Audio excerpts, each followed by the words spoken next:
చంద్రబాబు నాయుడు గారి పరిపాలన అంటే జగన్ కంటే అద్భుతంగా, జగన్ కంటే మెరుగైన సంక్షేమం అందించడంలో అసలు జగన్ హయాంలో ఎటువంటి అభివృద్ధి జరగలేదు. మేము వచ్చిన తర్వాత అద్భుతమైన అభివృద్ధి, సంపద సృష్టి ఇది కదా ముందు నుంచి చెప్పుకొచ్చింది.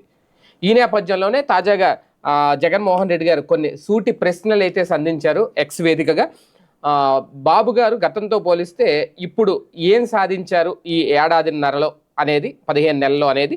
అయితే ఇందులో ఈయన రేజ్ చేస్తున్న పాయింట్ ఏంటంటే, ఒక్కసారిగా ధరలు పతనమై రైతు రోడ్డున పడ్డాడు. ఇదేనా మీరు సాధించింది, ఇదేనా మీ రికార్డు అంటూ కొన్ని సంచలన ప్రశ్నలు అయితే లేవనెత్తారు.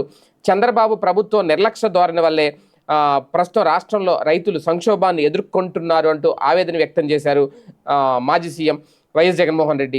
అయితే ఇక్కడ కీలకమైన అంశం ఏంటి అంటే, చాలా వరకు ప్రజలు రైతులు కష్టాల్లో ఉన్నప్పుడు ఆదుకొని ప్రభుత్వం ఉన్నా లేనట్లే కదా, ఆదుకొని ప్రభుత్వం ఉన్నా లేనట్లే కదా అంటూ దెప్పుపడిచారు. కర్నూలులో ఉల్లి రైతులకు కిలో 3 రూపాయలు మాత్రమే దక్కుతుంటే, బిగ్ బాస్కెట్లో ఇతర ఆన్లైన్ పోర్టల్లో కిలో 29 రూపాయల నుంచి 32 రూపాయల వరకు విక్రయిస్తున్నారు అనేది వాస్తవానికి నిజమే. ఇప్పుడు టమాటాలు కూడా కిలో రూపాయికి 2 రూపాయలకి అమ్ముతున్నారు, పారబోస్తున్నారని చెప్పి టీవీలో వార్తలు వస్తాయి. కానీ మార్కెట్కి వెళ్తే 20 రూపాయలకి కిలో, 20 రూపాయలకి, 18 రూపాయలకి, 25 రూపాయలకి అమ్ముతారు. మనం 30 రూపాయలు కూడా అమ్మారు. అంటే ఇక్కడ ప్రజలకి మాత్రం డబ్బులు పెట్టి కొనుక్కుంటాను, రైతుకు డబ్బులు రావట్లేదు. అక్కడ ఏమైపోతుంది? అదే ఇప్పుడు ఆన్లైన్, ఇప్పుడు అంతా బిగ్ బాస్కెట్లు ఇవే కదా చాలా వరకు ఎక్కువ. అంటే ఒక 30% ఆన్లైన్కి వెళ్ళిపోయారు ప్రతిదీ కూడా.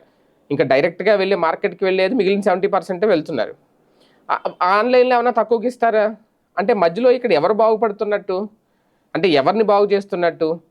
ఇంకా కొన్ని రోజులకి మొత్తం కార్పొరేట్ శక్తులు ఆక్యుపై చేస్తే రైతులు ఇలాగా టమాటాలు రూపాయికి 2 రూపాయలకి అమ్ముకోలేక పారబోసుకుంటూ ఉంటే, ఇక్కడ ప్రజలు మాత్రం 30 రూపాయలకి 20 రూపాయలకి కిలో కొంటూ ఉంటారు. మధ్యలో ఆ డబ్బులు ఎవరు తింటారో, రైతు పండించిన పంట ఎందుకు నాశనం చేసుకోవాలో అర్థం కాని పరిస్థితి. ఇలాంటి అప్ అండ్ డౌన్స్ నుంచి కదా ప్రభుత్వం రైతుల తరపున ఉండాలి, ఆదుకోవాలి, వాళ్ళకు ఒక ప్రత్యామ్నాయ మార్గాలు చూపించాలి.